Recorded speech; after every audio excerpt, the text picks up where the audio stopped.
आगे बढ़ाते हैं। जैसा कि हम पिछले एपिसोड में देख चुके थे, हम वॉइस को पढ़ा चुके थे कि किस प्रकार से ऑब्जेक्ट को पहचानना है और किस प्रकार से ऑब्जेक्ट को निकालना है। तो आज उससे आगे देखेंगे how to change active and to passive voice. तो वीडियो में आप लोग बने रहिए, हम कुछ लिखते हैं उसके बाद आपको बताते हैं।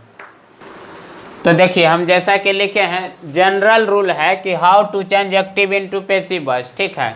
तो हिंदी में भी लिख दिए हैं, सामान्य नियम एक्टिव से पैसिव कैसे बदलें, ठीक है। तो जैसा कि यहाँ देखिए लिखा हुआ है, राम इट्स ए मैंगो, ठीक है, यह हो गया हमारा एक्टिव वॉइस, ठीक है। राम इट्स ए मैंगो, यह हो गया हमारा एक्टिव वॉइस। सामान्यतः आप समझिए, टेंस का जितना भी सेंटेंस है सभी क्या है, एक्टिव वॉइस। टेंस का जितना भी सेंटेंस हम लोग बनाते हैं, चाहे कि अफर्मेटिव हो, नेगेटिव हो, इंट्रोगेटिव हो, WH क्वेश्चन बोर्ड हो, सभी क्या है हमारे एक्टिव वॉइस है, ठीक है। तो उसको पैसिव किस प्रकार से बनाएंगे, चलिए देखते हैं। जैसे देखिए यहाँ लिखे हैं ना, तो यहाँ कुछ नहीं करना, इसके यहाँ पर देखिए दो चीज़ लिखा हुआ है। यह जो है राम सब्जेक्ट है, ठीक है, इट्स वर्ब है, ठीक है, और ए मैंगो ऑब्जेक्ट है हमारा, ठीक है। ज़्यादा कुछ नहीं करना है, ए मैंगो को इधर उठा के ला देना, ठीक है। मतलब एक्टिव के सब्जेक्ट ऑब्जेक्ट को पैसिव का सब्जेक्ट बना देना, तो क्या हो जाएगा, ए मैंगो, ठीक है, ए मैंगो। उसके बाद इसको सिंपल है कंटिन्यूअस में बनाना है, क्योंकि एक्टिव सिंपल प्रेजेंट में पैसिव वॉइस नहीं बनता है, ठीक है। A mango is eaten by, ठीक है, राम।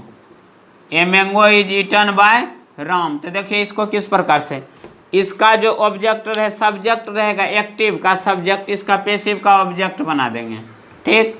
और कोई भी वर्ब का फॉर्म रहे उसको V3 में चेंज कर देंगे, वर्ब का कोई भी फॉर्म को V3 में चेंज कर देंगे।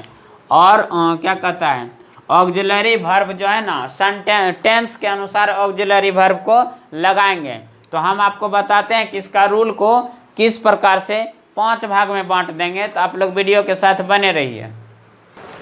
देखिए जैसा कि हम लिखे हैं यहाँ पर, ठीक है, इसको हम बनाए हैं, यह एक्टिव है, इसको हम पैसिव में बनाए, ठीक है। एक्टिव है, इसको पैसिव बनाए, ठीक है। तो देखते हैं यह पैसिव किस प्रकार से बना है, ठीक है। तो सबसे पहले देखिएगा, 1 नंबर यहाँ नोट जो हम लिखाए हैं, 1 नंबर में जो है कहता एक्टिव के ऑब्जेक्ट, देखिए एक्टिव के ऑब्जेक्ट क्या था हमारा, मैंगो, ठीक है, को पैसिव का सब्जेक्ट बनाते हैं। देखिए पैसिव का सब्जेक्ट बना दिए, ठीक है, यहाँ से मैंगो को यहाँ पैसिव का सब्जेक्ट बना दिए। उसके बाद 2 नंबर देखिए क्या कहता है, इसके बाद ऑक्सिलरी वर्ब। ऑक्सिलरी वर्ब उसको कहते हैं जो सेंटेंस के अनुसार लगता है, जैसे is, am, was, were, has, have, shall, will, ये सभी है ऑक्सिलरी वर्ब, और इसको टेंस के अनुसार लगाते हैं, ठीक है। तो यहाँ देखिए कहता है इसके बाद ऑक्सिलरी वर्ब टेंस के अनुसार लगाते हैं।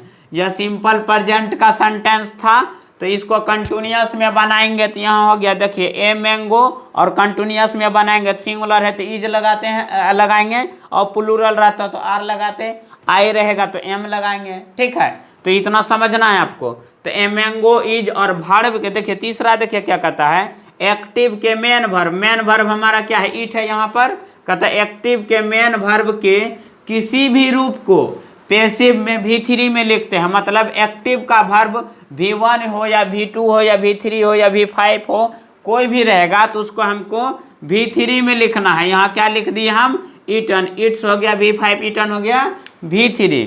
तो कहता है एक्टिव के किसी भी वर्ब को V3 पैसिव में V3 में चेंज कर देना है। उसके बाद देखिए चौथा लाइन क्या है, चौथा नंबर कहता है इसके बाद बाय। देखिए यहाँ पर बाय लिखे हैं, कहाँ पर, यहाँ पर बाय लिखे, ठीक है, बाय। उसके बाद प्लस है, एक्टिव के सब्जेक्ट पैसिव के ऑब्जेक्ट के रूप में लिखते हैं। देखिए एक्टिव का सब्जेक्ट क्या था, राम था, बाय के बाद क्या लिखे, राम, यहाँ पैसिव का ऑब्जेक्ट हो गया। तो इस प्रकार से यह पैसिव क्या कहते हैं, एक्टिव से पैसिव में परिवर्तन हो गया। और कहता है यदि इसके साथ और भी कुछ है, मतलब जिसको बोलते हैं रिमेनिंग पार्ट या अदर कम्प्लीमेंट, तो वाक्य के शेष भाग, मतलब जो भी आपका वाक्य को पूरक है उसको या तो आप बाय के पहले लिख दीजिए ईटन के बाद, ठीक है, और नहीं तो वाक्य के अंत में, नहीं तो वाक्य के अंत में हम कुछ वैसा एग्जाम्पल लेते हैं जो कि इस लाइन को पूरक है, ठीक है। तो सबसे पहले आप इसका एक बार स्क्रीनशॉट ले लीजिए और एक बार इसका नोट तैयार कीजिए ताकि आपको भी वीडियो बना समझने में आसानी होगा, वॉइस को समझने में आसानी होगा, ठीक है। तो एक बार स्क्रीनशॉट लीजिए, उसके बाद हम बताते हैं आपको कि इसको इस 5 के 1 2 3 4 5 नियम के थ्रू हम किसको एक्टिव से पैसिव में चेंज करेंगे। तो देखिए हम एक सेंटेंस यहाँ पर लिखे हैं, he plays football in the field, ठीक है। तो यहाँ देखिए ही हमारा क्या है, सब्जेक्ट है, और प्लेज क्या है, हमारा वर्ब है, ठीक है। फुटबॉल क्या है, ऑब्जेक्ट है, और इन द फील्ड क्या है, हमारा अदर कॉम्प्लीमेंट है, जिसको आप आरपी भी बोलते हैं, ठीक है, जिसको रिमेनिंग पार्ट बोलते हैं। तो देखिए इसको किस प्रकार से बनाएंगे। सबसे तो पहला नंबर क्या कहता है, एक्टिव के ऑब्जेक्ट को पैसिव का सब्जेक्ट बना देना है। तो फुटबॉल को उठा कर यहाँ ला दीजिए, फुटबॉल लिख दिए, फुटबॉल। अब देखिए सिंगुलर नंबर है तो इसके साथ में इज लगा दिए। 2 नंबर कहता है ऑक्सिलरी वर्ब टेंस के अनुसार लगाना है। तीसरा क्या कहता है, किसी भी वर्ब को V3 में चेंज कर देना है। फुटबॉल इज प्लेड हो जाएगा, फुटबॉल इज प्लेड हो गया, ठीक है, फुटबॉल इज प्लेड। अब इसके बाद क्या कहता है, बाय लगना है, पैसिव में बाय लगा दिए। और उसके बाद कहता है क्या कहता है, एक्टिव के सब्जेक्ट का पैसिव का ऑब्जेक्ट बना देना है, मतलब ही का हो जाएगा हिम, ठीक है, ही का हो जाएगा हिम। और देखिए फुटबॉल को यहाँ ला दिए और प्ले को प्लेड में बदल दिए V3 में। अब देखिए शेष भाग हमारा क्या बच गया, इन द फील्ड यहाँ लिख दीजिए लास्ट में। अब हम आपको बताते हैं, ठीक है, हम आपको बताते हैं, मान लीजिए एक्टिव का सब्जेक्ट ही है तो हम पैसिव में हिम कैसे लिखे। तो हम एक नोट में आपको लिखा दिए हैं, यदि इधर सब्जेक्ट रहेगा तो इधर पैसिव का ऑब्जेक्ट में क्या लिखेंगे, ठीक है।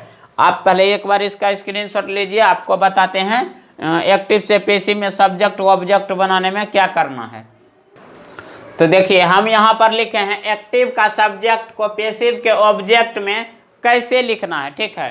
तो देख लीजिए यहाँ पर जो हम लिखे हैं, यह इधर का जितना भी एक्टिव का यदि सब्जेक्ट रहता है तो उसको पैसिव में क्या लिखेंगे, ठीक है। यदि एक्टिव का सब्जेक्ट आई है तो पैसिव में यदि ये जाके ये ऑब्जेक्ट बनता है तो ये आई से क्या हो जाएगा, मी हो जाएगा, आई से क्या हो जाएगा, मी हो जाएगा।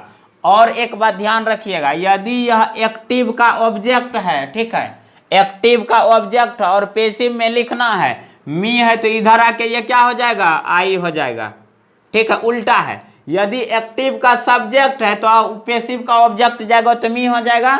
यदि एक्टिव का ऑब्जेक्ट है, ठीक है, एक्टिव हाँ एक्टिव का ऑब्जेक्ट है और पैसिव में लिखना है तो ये क्या हो जाएगा, मी हो के क्या हो जाएगा, आई हो जाएगा, उल्टा हो जाएगा। यदि एक्टिव का सब्जेक्ट रहेगा तो पैसिव में जाएगा तो क्या हो जाएगा, क्या कहता है, आई मान लीजिए कि सब्जेक्ट है तो पैसिव में जाएगा तो मी हो जाएगा। और मान लीजिए कि यह एक्टिव का ऑब्जेक्ट है और पैसिव में लिखना है तो मी है तो आके इधर क्या हो जाएगा, आई हो जाएगा, ठीक है।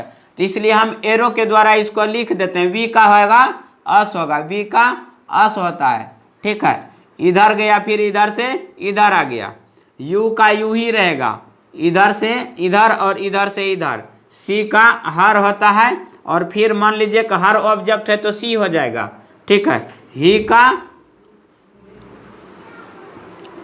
का हिम होता है, ठीक है, और इधर से इधर आएगा तो क्या हो जाएगा, ही हो जाएगा, हिम का। ईट का ईट ही रहेगा, ठीक है, यह दोनों तरफ एक समान रहता है, यू और ईट दोनों तरफ एक समान रहता है। दे का देम हो जाएगा और क्या कहता है, देम रहेगा तो इधर दे हो जाएगा, ठीक है। तो इसका एक बार स्क्रीनशॉट लीजिए।